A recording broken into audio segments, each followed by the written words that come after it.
Alhamdulillah, puja puji syukur kita panjatkan kepada Allah Subhanahu wa taala. Salawat serta salam selalu kita curahkan kepada junjungan kita Nabi besar Muhammad sallallahu alaihi wasallam. Mudah-mudahan hadirnya kita di subuh hari ini di Masjid Al-Barakah menjadi penyebab turunnya rahmat dan barakah dari Allah Subhanahu wa taala, dan senantiasa Allah berikan kepada guru-guru kita umur yang panjang, sehat wal afiah, Allah luaskan rezekinya, Allah tambahkan ilmunya, dan yang sakit hari ini Allah berikan kesembuhan, yang ditimpa musibah Allah berikan jalan kemudahan. Amin ya rabbal alamin. Kaifa halukum? Alhamdulillah bi khair. Sabahal khair, sabahan nuri was surur. Ini orang Jelduk tahu bahasa Arab nggak? Udah pernah ke Arab belum? Tanah Abang banyak Arab tuh. Alhamdulillah luar biasa. Kita kemarin sudah mengadakan Maulid Akbar bersama guru mulia Profesor Dr. Kiai Haji Abdul Somad. Kebetulan beliau ini kakak kelas saya di Al-Azhar Kairo Mesir. Jadi sama-sama belajar di tempat yang sama. Sebetulnya kemarin saya mau hadir kemari Ustaz Abdul Rahman, cuman lagi ada kegiatan, tapi saya mendampingi UAS di tempat yang lain. Mudah-mudahan Masjid Al-Barakah semakin berkah dengan kegiatan-kegiatan keislaman lainnya. Ustaz Somad sudah hadir, Ustaz Hadi Hidayat belum ke sini ya. Nanti kita panggil lagi ke sini.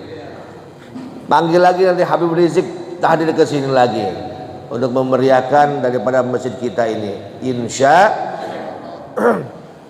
Bapak Ibu sekalian, subuh kali ini insya Allah kita akan bahas kajian Islam bertema 3 cahaya hidup Muslim.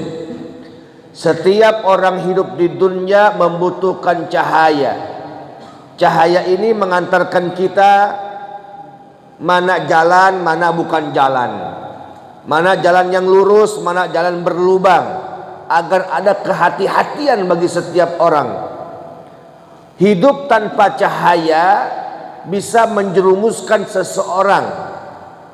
Bahkan seseorang tanpa cahaya tidak bisa membedakan mana hak, mana batil, mana halal, mana haram, mana ma'ruf, mana munkar. Maka cahaya yang kita akan bahas subuh kali ini bukan cahaya lampu, bukan cahaya neon, tapi cahaya penerang hidup Islam. Nabi kita Muhammad sallallahu alaihi wasallam bersabda dalam satu hadisnya, kama qala an-nabiyyu sallallahu alaihi wasallam, badiru bil a'mali shalihah fitanan ka qit'i lailil mudlim. Nabi menyampaikan 14 abad tahun lamanya, udah lama nih. Kata Nabi, wahai sahabatku, badiru. Badiru itu dari kata badara yubadiru, fi'lul amr. Badiru, bersegeralah engkau sekalian. Untuk apa wahai Nabi? Bil a'mali sholihah, mengerjakan amal soleh. Kenapa ya Rasulullah? Fitanan, sebab nanti di akhir zaman akan ada fitnah, ada ujian keimanan yang bisa merusak akidah Islam kita. Bahkan fitnah di akhir zaman ini Nabi berikan perumpamaan kaqita'i lailil mudlim, bagaikan bagian malam yang gelap gulita. Ini Nabi udah wanti-wanti sejak dulu nih, akan datang satu zaman di mana zaman tersebut penuh fitnah, penuh cobaan keimanan, ujian akidah, yang di mana fitnah tersebut bagaikan bagian malam yang gelap gulita. Saking dahsyatnya itu tantangan iman di akhir zaman, ujian akidah di akhir zaman, banyak orang yang terjerumus. Saking gelapnya itu zaman, banyak orang tidak lagi bisa membedakan mana halal, mana haram, mana ma'ruf, mana munkar, mana hak, mana batil. Bahkan saking gelapnya iman, tantangan iman di akhir zaman, orang tidak lagi bisa membedakan mana agamanya dan mana yang bukan agamanya. Betul Pak? Susah membedakan mana baik mana buruk saking gelapnya tantangan iman di akhir zaman, ibadah Allah. Dan kita lihat banyak zulumat, kegelapan-kegelapan di akhir zaman ini bermunculan. Mulai pertama zulmatul aqidah, kegelapan akidah. Mahwa, apa kegelapan akidah? Asyirku billah, syirik kepada Allah subhanahu wa ta'ala, menyekutukan Allah, menduakan Allah, meyakini ada yang besar selain daripada Allah, meminta pertolongan kepada dukun, minta bantuan kepada paranormal.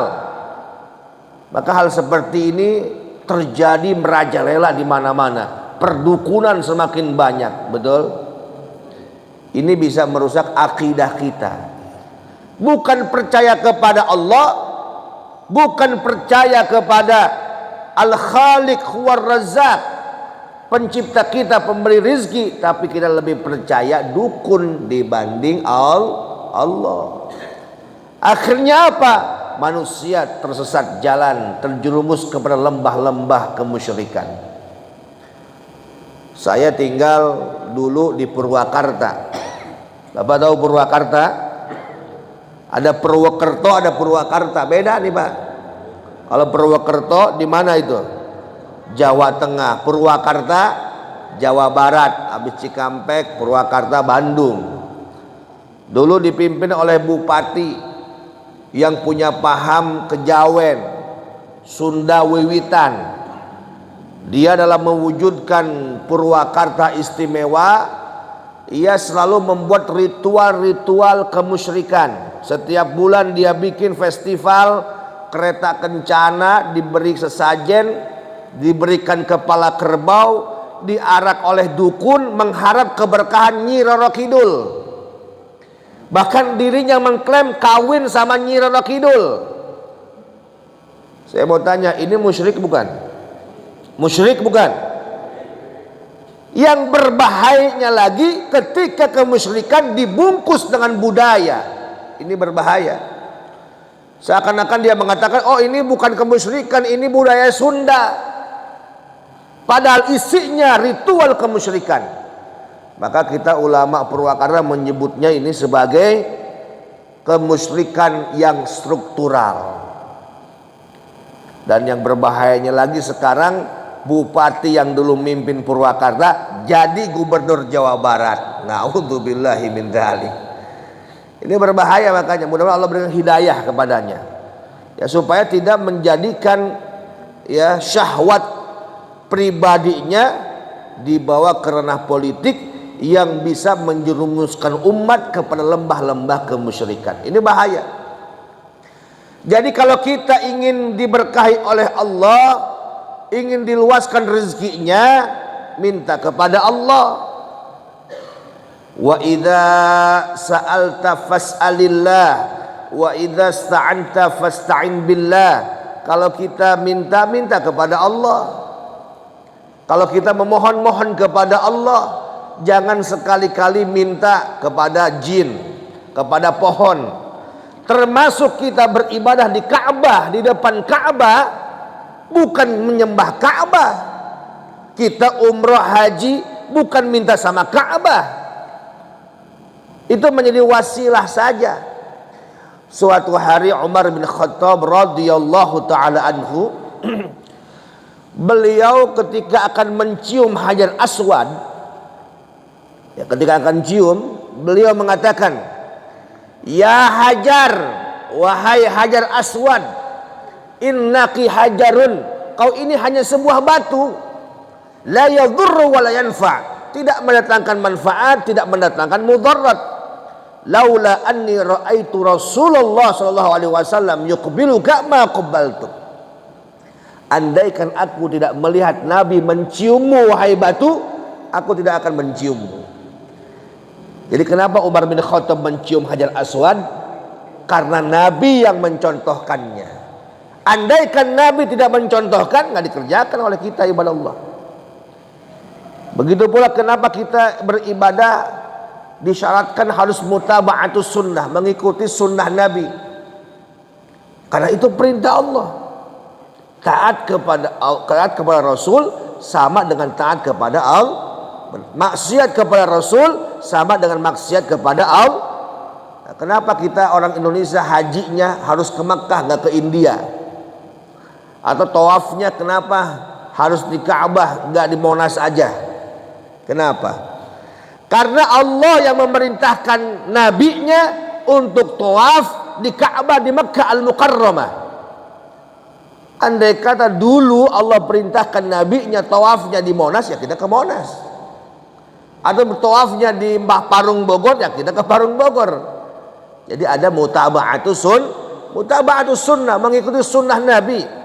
Makanya ketika kita membaca ayat alladzi khalaqal mauta wal hayata liyabluwakum ayyukum ahsanu amala.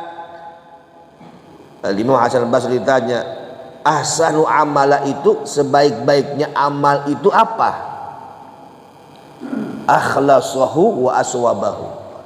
Amal yang paling baik itu yang dikerjakan paling ikhlas.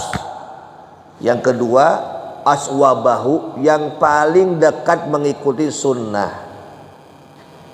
Sholatnya ikhlas, tapi kalau nggak ikut sunnah diterima nggak sama Allah? Nggak diterima. Atau kebalikannya, sholatnya ikut Nabi. Sallu kama ra'aitumuni usolli. Kita sholat seperti Nabi sholat. Kaifiyahnya ikut Nabi, tapi kalau tidak ikhlas juga nggak mendapatkan pahala. Maka ya hadirkan setiap dalam ibadah kita dua. Satu ikhlas karena Allah, dua mengikuti sunnah Nabi Muhammad sallallahu alaihi wasallam. Itu zulmatul akidah, berbahaya, kegelapan ibadah Allah. Nah, oleh karena itu harus ada cahaya pengantar hidup kita. Bagaimana nih supaya nggak terjerumus kepada lembah kemusyrikan? Bagaimana nih nggak jatuh kepada kemungkaran, sayyiat, dolalat? Ada cahaya. Apa 3 cahaya itu? Yang pertama adalah nurun ilahi, cahaya Allah. Allah jelas yang berfirman dalam Al-Quranul Karim dengan tegas mengatakan, Allahu nurus samawati wal ard. Dialah Allah nur, cahaya bagi apa-apa yang ada di langit dan apa-apa yang ada di bumi. Allah lah yang memberikan kita cahaya penerang hidup bagi apapun makhluknya, baik yang ada di bumi maupun di langit. Semua pasti bergantung kepada Allah Subhanahu wa taala. Allah ingin melihat hambanya menggantungkan kehidupannya kepada Allah. Siapa yang memberi nikmat panjang umur? Allah. Siapa yang memberi rezeki? Allah. Siapa yang memberi nikmat kita bisa melihat? Allah. Siapa yang bisa melangkahkan kaki kita ke tempat ini? Allah. Semua atas kehendak Allah, atas izin Allah Subhanahu wa taala. Makanya semuanya bergantung kepada Allah Subhanahu wa taala. Jangan sekali-kali menggantungkan kehidupan kita kepada makhluk. Berbahaya.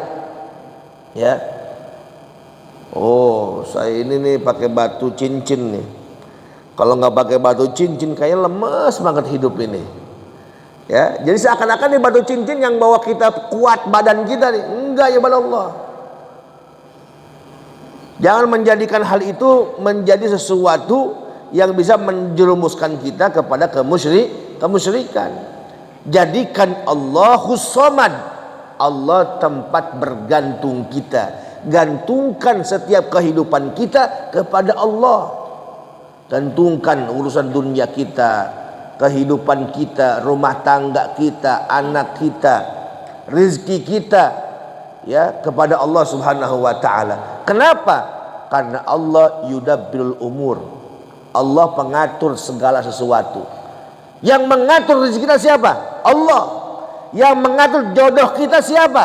Allah. Yang mengatur umur kita siapa? Allah. Jadi kalau manusia sudah punya keyakinan dan keimanan sepenuhnya kepada Allah, insya Allah hidupnya selamat. Jangan sekali-kali kita dengan teriming-iming kehidupan dunia, ya, merusak iman kita sehingga kita murtad keluar dari akidah kita. Ibadah Allah. Berapa banyak manusia yang bisa dijual imannya demi secuil dunia, akhirnya dia murtad keluar dari keimanan kepada Allah Subhanahu wa taala. Pertahankan tauhid, pertahankan iman. Man kana akhiru kalamihi la ilaha illallah Muhammadur Rasulullah dakhalal jannah. Siapa di antara kita yang di akhir hidupnya mengucapkan la ilaha illallah Muhammadur Rasulullah, insyaallah masuk syurga. Siap jaga iman, siap pertahankan akidah kita. Sekali la ilaha illallah sampai mati pertahankan la ilaha illallah. Yamutul mar'u ala ma'asha alaih. Matinya seseorang tergantung apa yang dia perbuat selama hidupnya. Allah tuh akan cabut nyawa seseorang tergantung hobinya apa. Hobi mancing, ya kadang itu matinya mancing dia. Hobi judi, ya meninggalnya banyak dalam keadaan judi. Lagi ngaji, ada nggak yang meninggal dunia dalam keadaan ngaji? Ada, dia mungkin seneng lagi ngaji. Seperti ada ustadz lagi khutbah Jumat, lagi khotib, tiba-tiba Allah angkat, cabut nyawanya, meninggal dalam keadaan khutbah Jumat. Seorang kiai lagi ceramah bela nasab habaib, ya dibela nasab habaib, cinta kepada Ba'alawi sebagai penerus dzurriyyah Nabi Muhammad SAW, meninggal dunia ketika membela kaum habaib ibadah Allah. Ala ma'asya'alai, seseorang itu akan meninggal dunia, ya tergantung hobinya apa. Maka jangan salah pilih hobi. Jangan sampai maksiat jadi hobi kita, akhirnya kita meninggal dunia dalam keadaan maksiat yang mengantarkan kepada su'ul khatimah. Na'udzubillahi min dzalik. Wa yuhsyarul mar'u ala ma mata alaihi. Dan setelah mati Allah akan bangkitkan seseorang, dibangkitkannya seperti apa dia matinya. Kalau matinya lagi dalam keadaan berzina, Allah bangkitkan dia dalam keadaan berzina. Matinya dalam keadaan merampok, Allah bangkitkan dalam keadaan merampok. Matinya dalam keadaan sujud, Allah bangkitkan dalam keadaan sujud. Matinya dalam membaca Al-Quran, Allah bangkitkan kelak nanti sedang membaca Al-Quranul Karim. Oleh karena itu hidup di dunia hanya satu kali, maka hiduplah yang berarti. Ini pesan daripada guru saya ketika belajar di pesantren Darun Najah. Dulu saya mondok di Darun Najah Ulu Jami. Kata Kiai Haji Ma'ruf Amin apa? Kata beliau, hidup hanya sekali, maka hiduplah yang berarti. Nggak ada hidup di dunia ngulang dua kali, nggak ada. Justru kehidupan di dunia ini adalah penentu kita hidup di akhirat nanti. Nanti kita di akhirat mendapatkan nikmat atau azab tergantung apa yang kita kerjakan selama di dunia ini. Di akhirat nanti kita akan selamat atau mendapat siksa tergantung apa yang kita lakukan di dunia ini. Makanya kata Nabi, ad-dunya darul amal wal akhiratu darul jaza. Dunia tempat kita beramal, akhirat tempat kita mendapatkan balasan. Di dunia menanam cabai, maka kita akan menuai panennya cabai. Nggak mungkin nanam cabai tumbuh durian. Di dunia menanam kebaikan, maka kita di akhir akan memanen daripada kebaikan. Di dunia ini bukan tempat kita tidur. Di dunia ini bukan tempat kita hura-hura, happy-happy jalan-jalan, tapi dunia jadikan sebagai darul amal. Silahkan kita cari kehidupan dunia, banting tulang, menafkahi anak istri, kaki jadi kepala, kepala jadi kaki. Ya ibaratnya ya, kaki jadi kepala, kepala jadi kaki. Nyari duit silahkan, nggak masalah. Tapi jangan lupa penuhi hak-hak Allah. Jangan melupakan kewajiban kita sebagai seorang hamba beribadah kepada Allah. Lagi ngojek, waktunya sholat, sholat dong. Waktunya ngaji, ngaji. Waktunya puasa, puasa. Allah enggak merintahkan kita sholat 24 jam, enggak. Coba dalam waktu 24 jam, ya, berapa kali kita sholat? 5 kali. 1 kali sholat berapa waktunya? Ayo kira-kira paling lama berapa? 5 menit. 5 menit kali 5 berapa? 25 menit kali dikurangi 24 jam, kurangi 20 menit berapa sisanya? Masih banyak nggak, Bu? Sisanya silakan ibu-ibu, ya, nganter anak ke sekolah, ibu-ibu masak, ke pasar, bapak cari rezeki, silakan. Tapi jangan melupakan hak-hak Allah Subhanahu wa taala. Jangan lupakan itu. Fa idza qutiyatis sholatu fantashiru fil ard. Kalau kau sudah dirikan salat, bertebarlah di muka bumi, cari karunia Allah Subhanahu wa taala. Jangan kita ini dekat kepada Allah saat dalam keadaan susah. Ya, saat sakit datangi Allah. Saat bangkrut datangi Allah. Salatnya khusyuk, dekat ke masjid. Ya, saat udah tua rajin salatnya, ke masjidnya.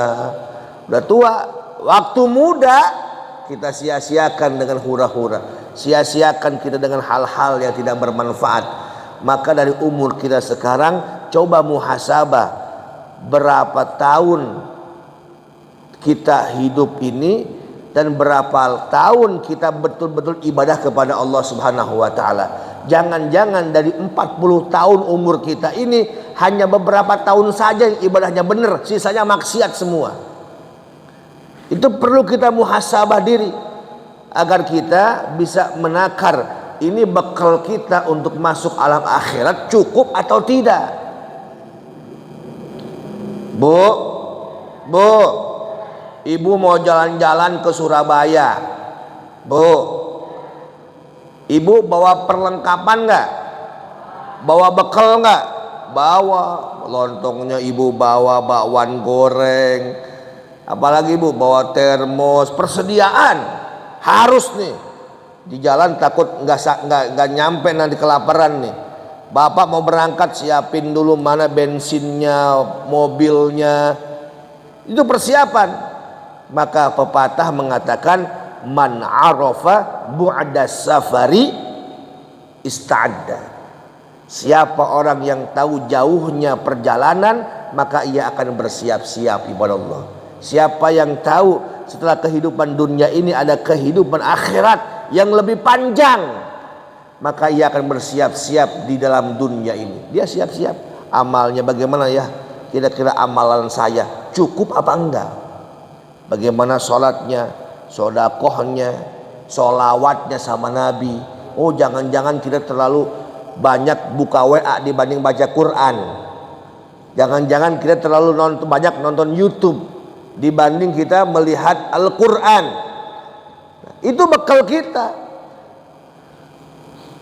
Makanya hidup dunia ini Allah firmankan kullu nafsin dha'iqatul, setiap yang bernyawa pasti, kullu man 'alaiha fan, setiap yang hidup di atas muka bumi fan, sirna. Kullu syai'in halikun illa wajhah, segala sesuatu sirna, rusak, mati kecuali Allah. Orang kaya mati, orang miskin, raja-raja, rakyat biasa, ibu-ibu, bapak-bapak, nenek-nenek, aki-aki, semuanya mati. Maka orang yang cerdas itu orang yang mempersiapkan dirinya untuk hari akhir nanti. Di antaranya 3.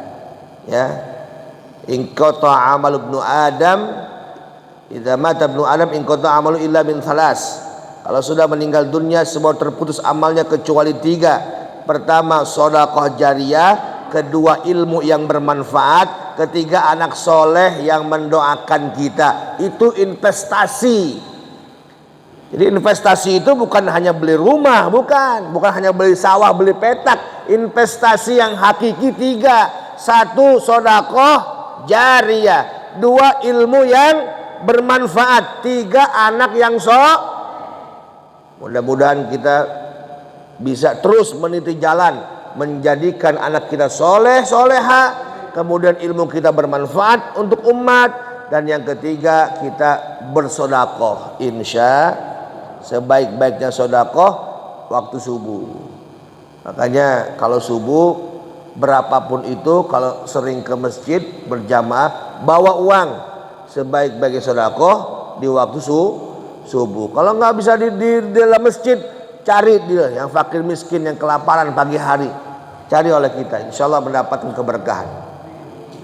Karena 2 yang saya rasakan ini sebagai resep buat Bapak Ibu sekalian. 2 yang saya rasakan dan saya amalkan yang selalu menyelamatkan hidup saya.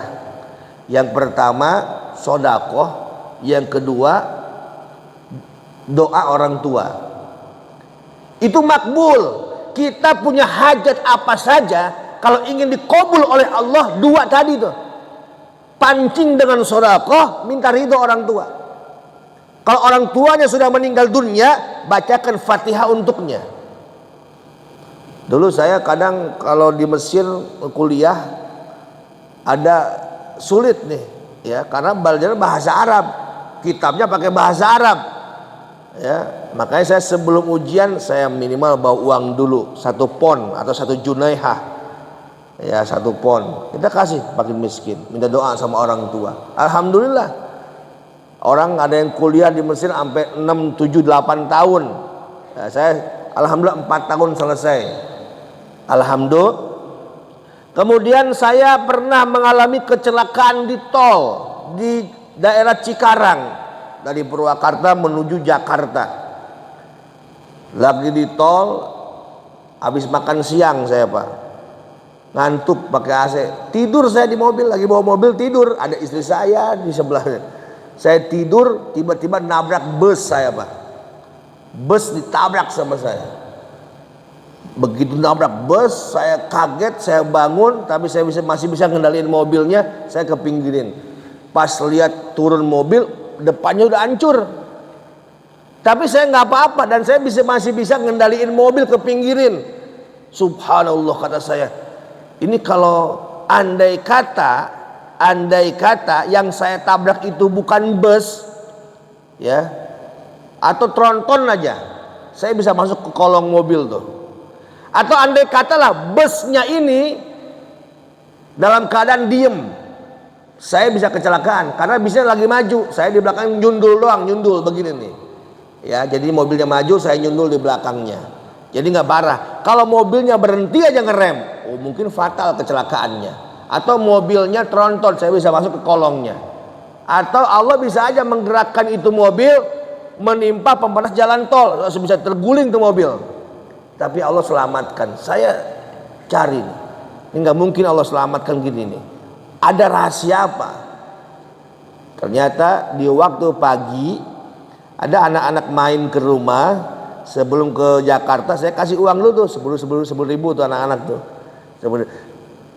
Mungkin karena sodako inilah yang menyelamatkan saya.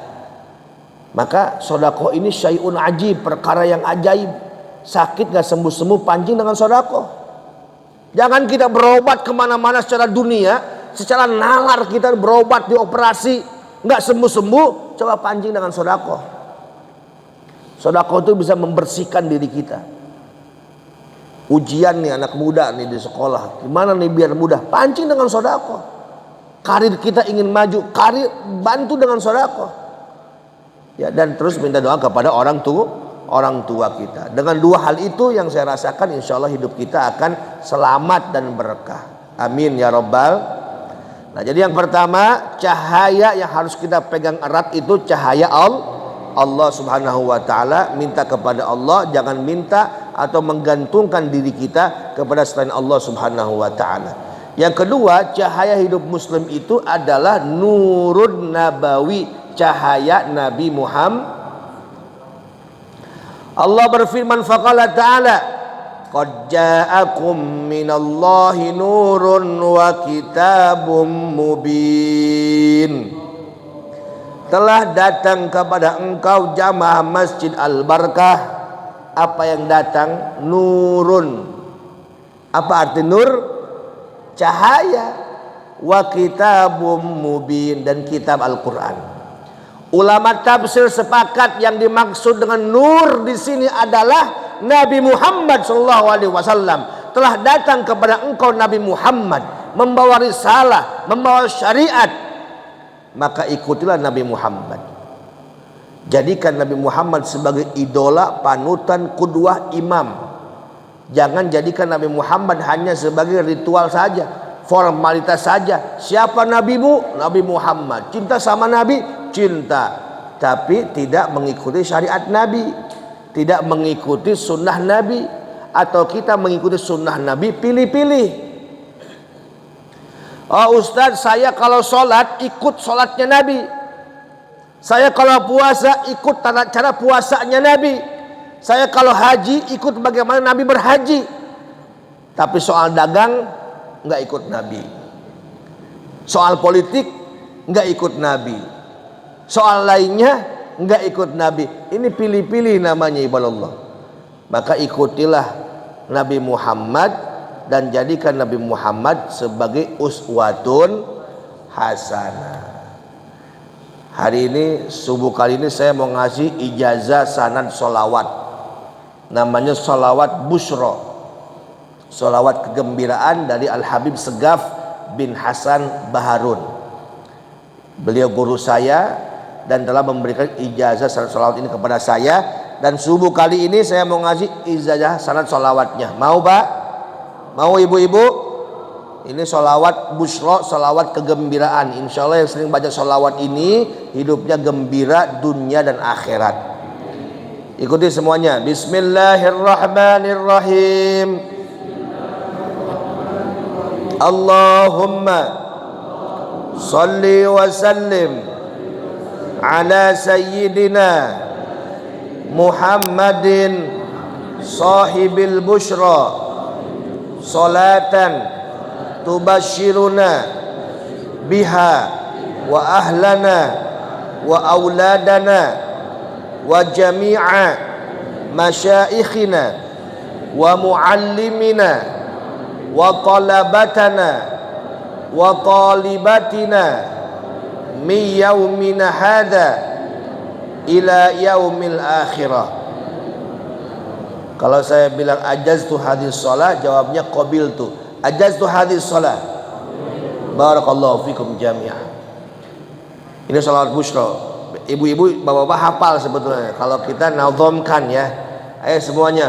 Allahumma salli wa sallim ala sayyidina Muhammadin sahibil bushra salatan tubashiruna biha wa ahlana wa auladana wa jami'a masyaikhina wa muallimina wa talabatana wa talibatina min yaumina hadza ila yaumil akhirah. Shallu ala Nabi Muhammad. Ya Allah, limpahkanlah salawat dan salam kepada kanjeng Nabi Muhammad, pemilik kegembiraan, yang semoga dengan salawat tersebut Engkau berikan kegembiraan kepada kami, kepada orang tua kami, kepada guru-guru kami, kepada anak-anak kami, kepada murid-murid kami, mulai hari ini sampai hari akhirat nanti. Amin ya rabbal alamin. Cahaya yang kedua itu, cahaya apa? Cahaya Nabi Muhammad. Bagaimana mendapatkan cahaya tersebut? Ikuti sunnah Nabi Muhammad. Yang ketiga, cahaya yang kita harus pegang adalah nurun Qur'ani, cahaya Al-Quran.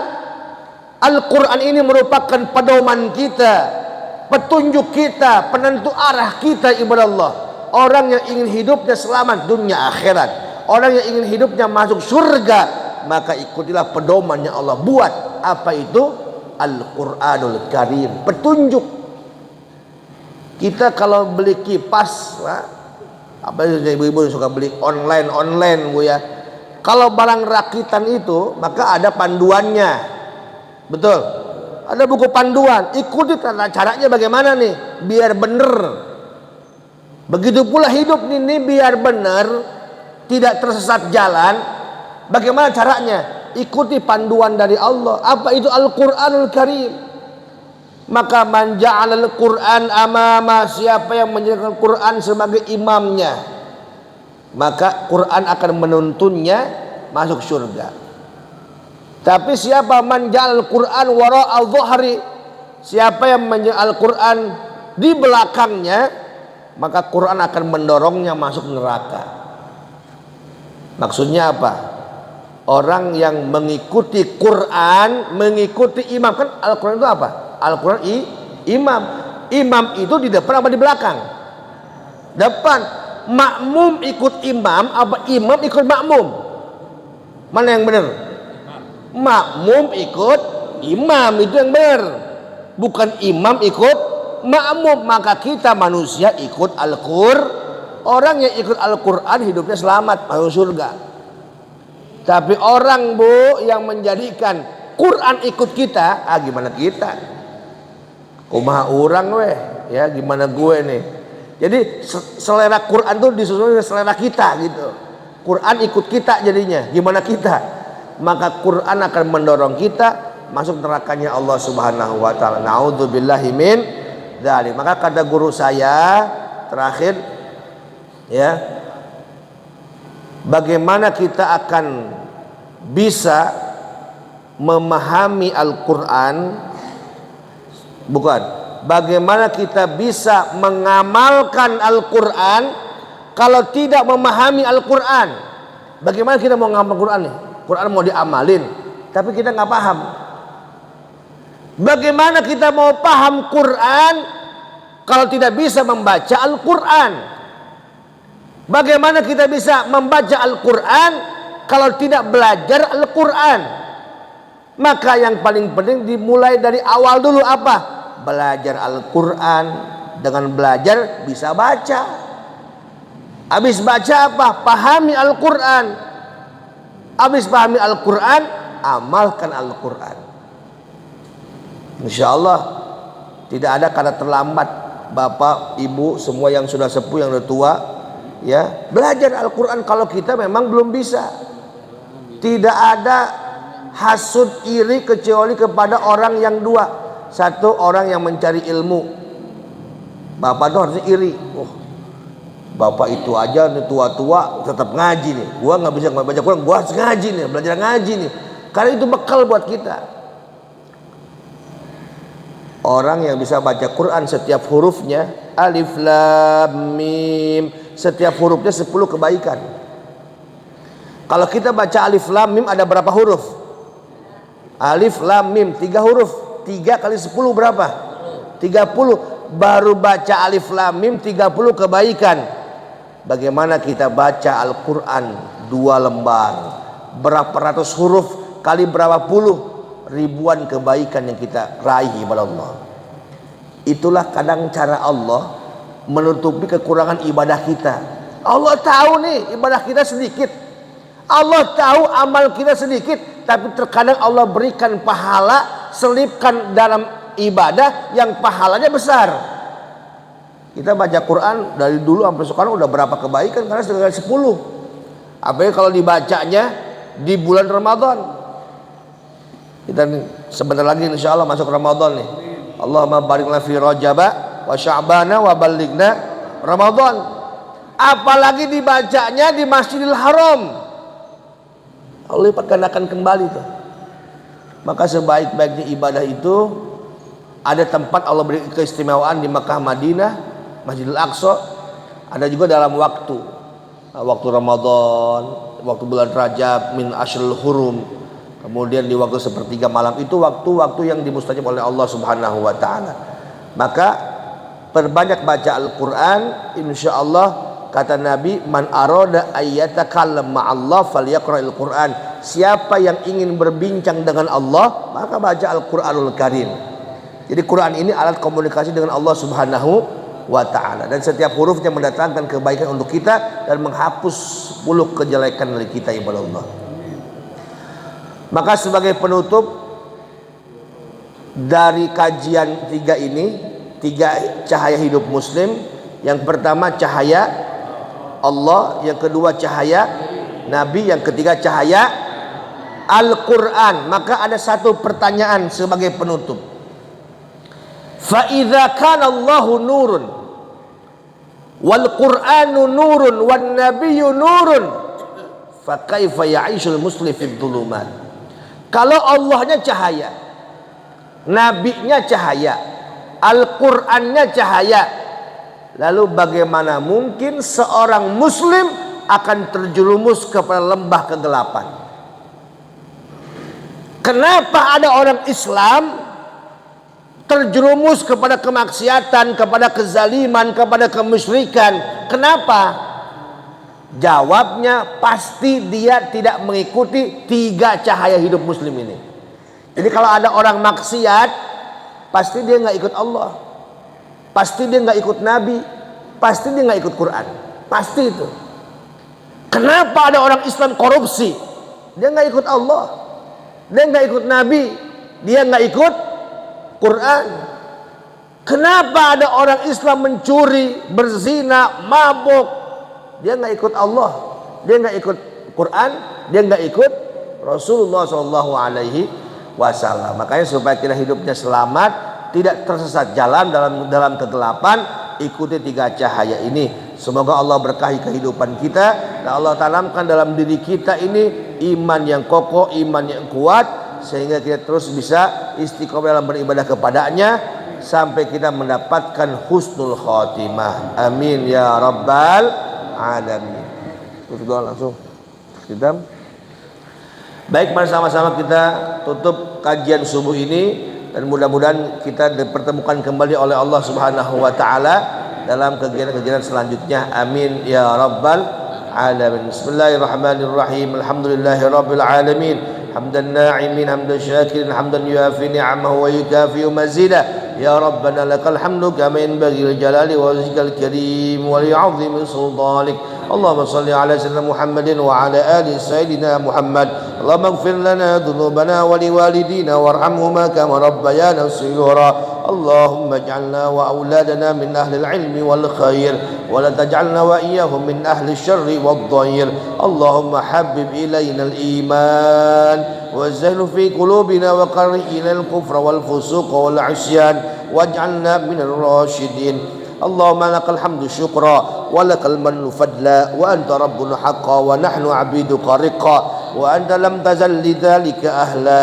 Ya muyassir kulli 'asir wa ya jabir kulli kasir wa ya sahib kulli farid wa ya muqawwi kulli dha'if wa ya mughni kulli faqir wa ya ma'mana kulli makhif. Yassir 'alaina kulli 'asir fataysirul 'asir 'alaika yasir. Allahumma man la yahtaju ilal bayani wat tafsir hajatuna ilaika kathir wa anta a'lamu biha wa khabir. Allahumma inna nakhafu minka wa nakhafu mimman yakhafu minka wa nakhafu mimman la yakhafu minka. Allahumma bihaqqi man yakhafu minka najjina mimman la yakhafu minka.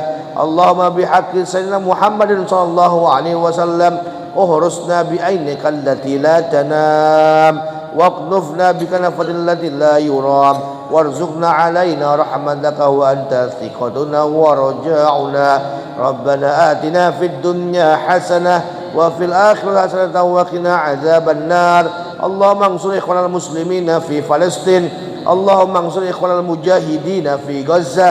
اللهم حرر المسجد الأقصى من يد اليهود والنصارى إنك على كل شيء قدير. اللهم بارك لإندونيسيا.